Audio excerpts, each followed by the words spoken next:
সংগ্রামী তৌহিদি জনতা, আপনারা জানেন বিগত জুলাই আগস্টে আমাদের দেশে একটি অনাকাঙ্ক্ষিত ঘটনা ঘটেছে, যার মাধ্যমে আমার আপনার প্রায় 2000 ভাই বোন দুনিয়া থেকে চিরবিদায় নিয়েছেন।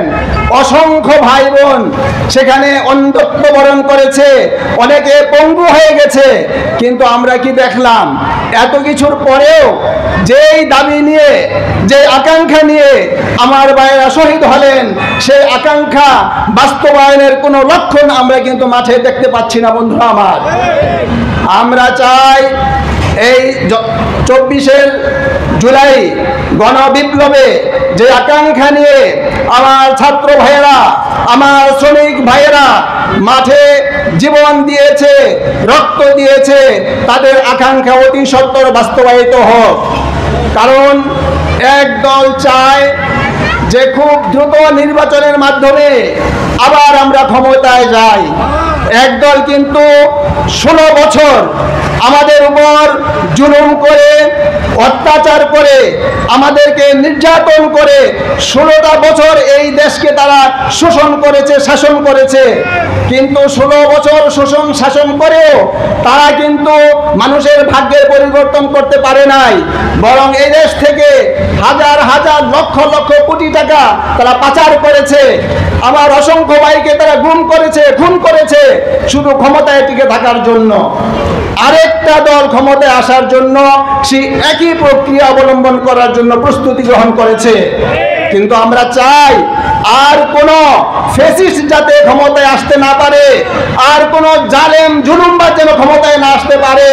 এজন্য আমাদেরকে এখন থেকে সক্রিয় হতে হবে। বন্ধুরা আমার, আমরা আশা করি বাংলার জমিনে শান্তি প্রতিষ্ঠার জন্য চরমনায়ের পীর সাহেব হুজুরের নেতৃত্বে গোটা বাংলাদেশের আলেম সমাজ, ইসলামী সংগঠনগুলো ঐক্যবদ্ধ প্ল্যাটফর্মে আসার জন্য মনস্থির করেছে।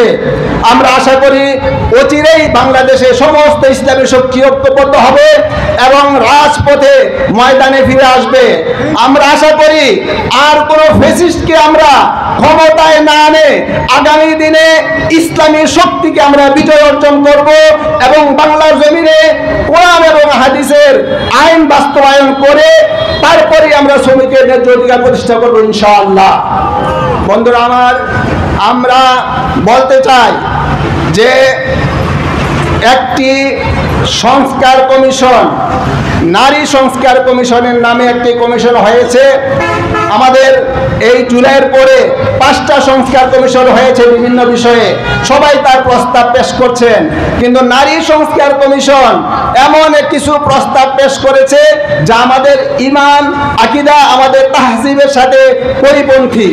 তাই আমরা কোনোভাবেই তাদের এই প্রস্তাবকে আমরা সমর্থন করি না এবং এটা যেন কোনোভাবেই সরকার অ্যালাউ না করে, এজন্য আমরা প্রতিবাদ জানাচ্ছি।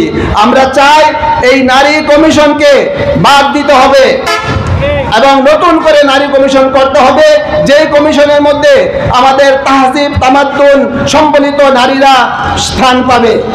আমরা এই ধরনের আমরা নারীদের নেতৃত্বে কোনো সংস্কার কমিশন আমরা সমর্থন করি না। বন্ধুরা আমার, ইসলামী শ্রমিক আন্দোলন সারা বাংলাদেশে আজকে এই মে দিবস পালনের মাধ্যমে মেসেজ দিতে চাচ্ছে যে বাংলার জমিনে যত শ্রমিক এবং মালিক আছে, সমস্ত শ্রমিক এবং মালিকদেরকে ঐক্যবদ্ধ করে যাতে কোনো কল কারখানায় বিশৃঙ্খলা সৃষ্টি না হয়, যাতে দেশের উৎপাদন বাড়ে, যাতে দেশে আমার ম্যানুফ্যাক্টরিগুলি আরো উন্নতি লাভ করে আমার শ্রমিক ভাইদের জন্য কর্মসংস্থানের ব্যবস্থা হয়, এই জন্য আমরা আপ্রাণ চেষ্টা করব।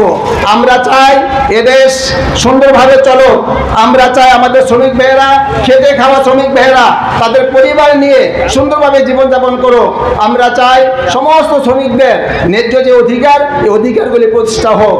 তাই আমরা সমস্ত শ্রমিকদের পক্ষ থেকে একটি দাবি আমাদের শ্রমিক আন্দোলনের, যে একজন শ্রমিকের ন্যূনতম 25,000 টাকা মজুরি এবং বেতন নির্ধারণ করতে হবে, যাতে করে একজন শ্রমিক তার তার পরিবার পরিজনকে নিয়ে কোনোভাবে হলেও জীবনযাপন করতে পারে।